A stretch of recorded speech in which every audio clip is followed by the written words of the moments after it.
Depuis un an, c'est une nouvelle galerie indépendante qui vit au centre-ville de Lorient. La galerie propose à la fois une brocante et deux salles d'exposition, tout aussi farfelues l'une que l'autre. Et il y a un an, c'était un sacré pari.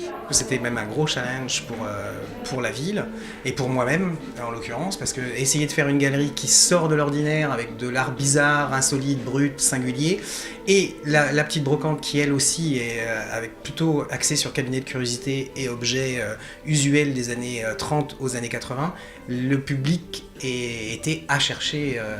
Ce mois-ci, pour fêter le cap, l'artiste reçoit dans sa galerie des Bretons.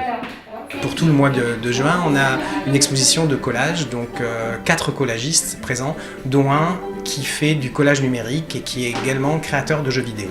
J'ai commencé en fait en retouchant mes collages à la main sur ordinateur, je me suis rendu compte que ça me permettait une plus grande liberté. Donc je suis passé au tout informatique. Mes deux sources d'inspiration principales, c'est la peinture religieuse ancienne et la publicité américaine des années 50-60. En plus des œuvres exposées, Sébastien propose d'interagir avec l'expo. Une façon de découvrir les collages d'une autre manière. Des fabrications qui demandent également une certaine curiosité et un côté dénicheur. Alors forcément, ce lieu l'orienté lui plaît. Déjà, la brocante en elle-même est un lieu assez rare, je trouve, dans le coin, parce qu'il y a des objets qu'on voit vraiment pas partout dans les brocantes par ici. Et la partie galerie marche très bien avec.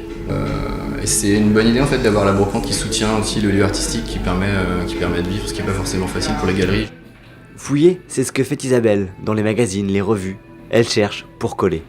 J'aime bien effectivement la période des années 50-60, aussi bien dans la mode, dans la publicité, dans la bande dessinée, dans la musique, par exemple avec la poire que j'ai pu faire, ou le buste, c'est pareil, c'est de la publicité de lingerie des années 50-60.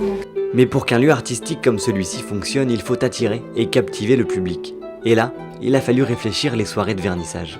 Essayer d'avoir des artistes aussi dans le public qui montrent soit leur musique, on fait entendre la musique, soit de la danse, des performances artistiques et autres. Ce soir, j'ai voulu donner un accent pour les 1 an, un accent plutôt axé breton. Et donc on a un concert de harpe, donc on a 3 harpistes de renom puisqu'ils ont gagné des championnats de Bretagne. Les vernissages sont tous les premiers jeudis de chaque mois et cette exposition laissera place à la suivante, le mois prochain.